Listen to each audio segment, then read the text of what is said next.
Саламатсыздар, назарыңыздарда эл аралык жаңылыктар, студияда Мадина Айдарова.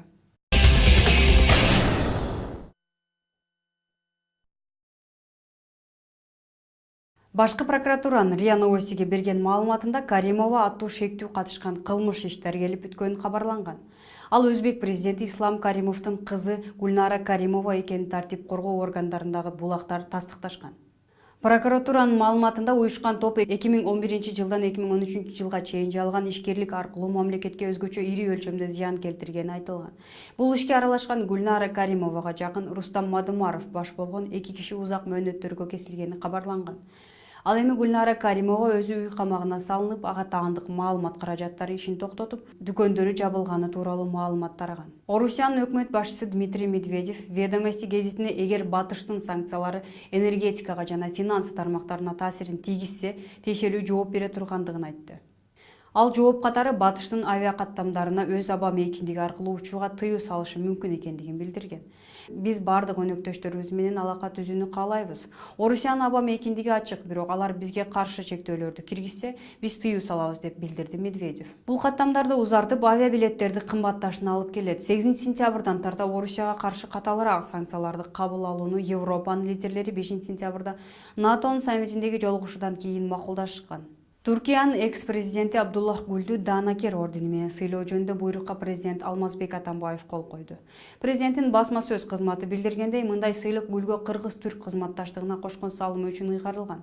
Буйрукка кол койгон президент эки өлкө ортосундагы мамиле Гүл Туркиянын президенти болуп турган учурда ар тараптан бекемделип, стратегиялык мааниси артканын белгилеген. 2011 жылы ал кездеги Туркиянын өкмөт башчысы Режеп Тайип Эрдоганга да Данакер ордени ыйгарылган. Сомалиде Аш-Шабаб деп аталган радикал исламчыл тобу өздөрүнүн жаңы лидери Ахмед Умар Абу Убайдиге ант беришти жана Аль-Каидага берилгендигин тастыкташкан. Бул тууралуу билдирүү радикал ислам тобунун сайтында жазылган. Аш-Шабабтын мурдагы лидери Ахмед Гадан 1 сентябрда АКШнын аскерий операциясында өлтүрүлгөн.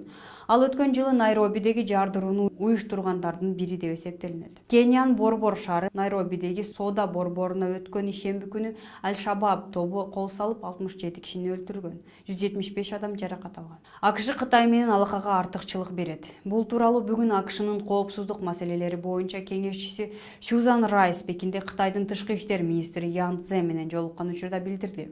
Ян Цзэ иш жүзүндө эки өлкө тең бири-биринин кызыкчылыктарын сыйлаш керектигин жана талуулуу маселелерди, келишпестиктерди чечүүнү конструктивдүү сүйлөшүү зарылдыгын айтты. Райс Пекинге АКШ президенти Барак Обаманын ноябрда боло турган визитин утурлай, ага даярдыктар боюнча сүйлөшүүгө барган Кошмо Штаттар август соңунда Кытайдын аскерий аба күчтөрүнүн тик учактарын АКШнын аскерий деңиз күчтөрүнүн учагынан алыс эмес жерде жасаган кооптуу укмасы үчүн Кытайга нааразылык билдирген. 19 августта түштүк Кытай деңизинде Ханьян аралынын 210 чакырымында Кытай тик учагы Американын P-8 Посейдон аскерий учагына 10 метр жакын учуп, өзүнүн куралдуу экенин көрсөткөндөй болгон. АКШ президентинин улуттук коопсуздук боюнча кеңешчиси Бен Родс аны олуттуу чагым катары мүнөздөгөн.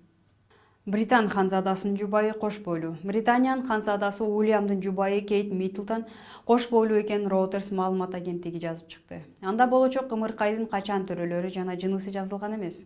Болгону Уильямдын чоң энеси ханыша Елизавета II бул маалыматты абдан кубануу менен кабыл алгандыгы жазылат. Ханзаданын тун уулу Джордж 2013 жылы 23 июлда төрөлгөн. Ушуну менен бүгүнкү жаңылыктар соңуна жетти. Саламатта калыңыздар.